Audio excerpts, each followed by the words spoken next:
There's a place at the edge of the forest that no one in the nearby town dares to speak about. St. Mary's Convent. Its towering stone walls, weathered by time, hold secrets darker than the night. The building has stood abandoned for decades, yet rumors persist. Whispers of shadows moving in the windows, faint cries echoing from within. The townsfolk say the convent is cursed, a place where even the light refuses to linger. But for Anna, those warnings were nothing more than stories. She had always been curious, drawn to the forbidden like a moth to a flame. On a stormy night, when the wind howled through the trees and lightning split the sky, Anna stepped into the unknown. The heavy doors of the convent creaked as they opened, groaning under the weight of years. Inside, the air was thick, cold and damp, carrying the faint metallic scent of something rotten. Anna's flashlight cut through the darkness, its beam trembling as she moved deeper into the halls. The silence was suffocating, broken only by the sound of her footsteps.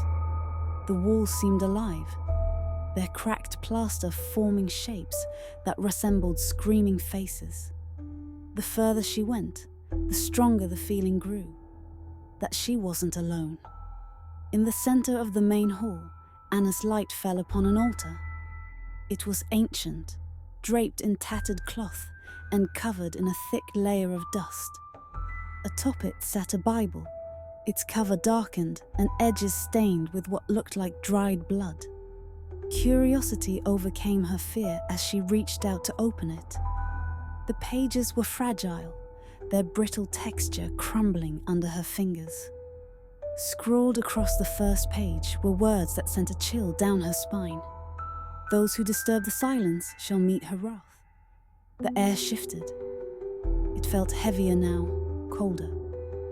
The faintest sound began to emerge, soft, rhythmic, like the distant echo of footsteps. Anna froze, her breath hitching. The sound grew louder, closer, until it seemed to come from all around her. Then the whispers began. At first, they were faint, like leaves rustling in the wind. But soon they grew insistent, frantic, a chorus of voices overlapping one another. They spoke of fire, pain, and a name that made Anna's blood run cold. Madeleine, Sister Madeleine. The story she had dismissed as superstition came rushing back. Decades ago, Sister Madeleine had ruled the convent with an iron hand. Her obsession with purity had driven her to unspeakable acts, punishing those she deemed sinful in cruel and inhumane ways. When her deeds were uncovered, the townspeople turned on her, burning her alive in the chapel. But the fire didn't cleanse her.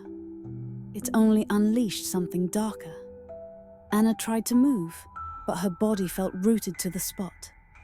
The air was thick with a presence she couldn't see, but could feel, pressing against her, suffocating her. And then, she saw it. A shadow emerged at the edge of her light, tall and unnaturally still. Slowly it took form, a figure in a torn nun's habit, her face pale and hollow, her eyes glowing like embers in the darkness. The room seemed to shrink around Anna. The walls closed in, and the air grew colder. The whispers rose to a deafening crescendo, their words blending into a single, piercing scream. The candles on the altar ignited, their flames casting grotesque shadows that writhed like living things. The air itself felt alive, vibrating with a dark energy that threatened to consume her. And then, everything went still.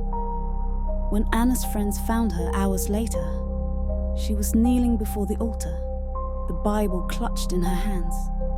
Her face was pale, her eyes vacant, as though she were no longer herself.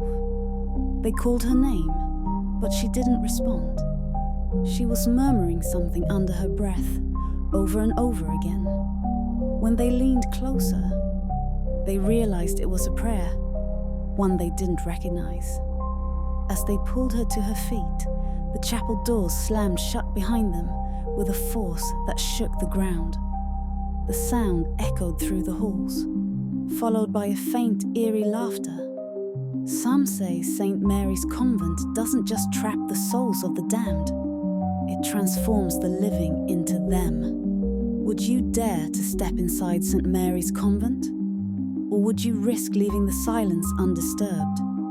The choice is yours, if you're brave enough.